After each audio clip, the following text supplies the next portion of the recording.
Stop circumcising your son. It was never about hygiene. It takes less than a second to pull your skin back, wash off, and rinse. But that was never about hygiene. They say if you ain't circumcised, you're more prone. You're more prone to. That's propaganda. How dumb does that sound? An extra piece of skin that God put there, one, to protect your head when you're not having sex, and to two, make sex more pleasurable, makes you more susceptible. Well, why do you wear deodorant?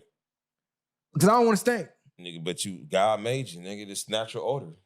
They could be fucking and then don't clean themselves, and then juice is just stuck, and eventually that shit come. That shit don't work that way. It don't work that way. And listen, if you have to amputate and cut skin off your dick to keep it clean, you got whole other problems. Why do you think it's a propaganda? Because from what I was told, it is less likely you will catch an STD being circumcised more because you don't have that extra skin to trap the bacteria. Who told you that?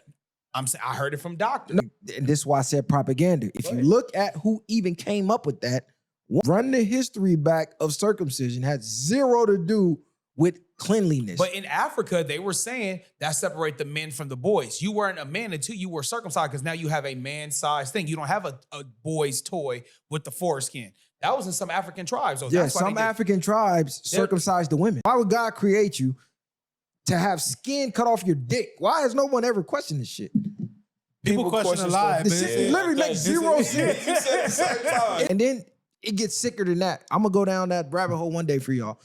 But I want y'all to do your research. They be saving the foreskin for some type of ritual? Man, it's all type of sick rituals. Yeah. Everything they taught us was a lie. You got about 10,000 nerve endings in your foreskin alone. And the G-spot is right under the head of your penis where the shaft and the head meets. But they cut that off if you're circumcised. That little area right there. So those 10,000 nerve endings of pleasure is cut off before you even busting get in the world. Still busting enough. I mean, even if it's more intensified if you're uncircumcised or circumcised. Most of the people that they'll never know the difference anyway. Exactly, because it's not like you go ask for your foreskin to be put on if you were circumcised. No, I'm saying by the time they be able to bust a nut, that shit would have been years in. And then a lot of times they say if you get it cut early enough, that feeling still comes back. Like it don't just always go away. Even if you circumcise, you wouldn't even know what the feeling is because again, that's basically what I was getting. Yeah, mentally, it never comes back.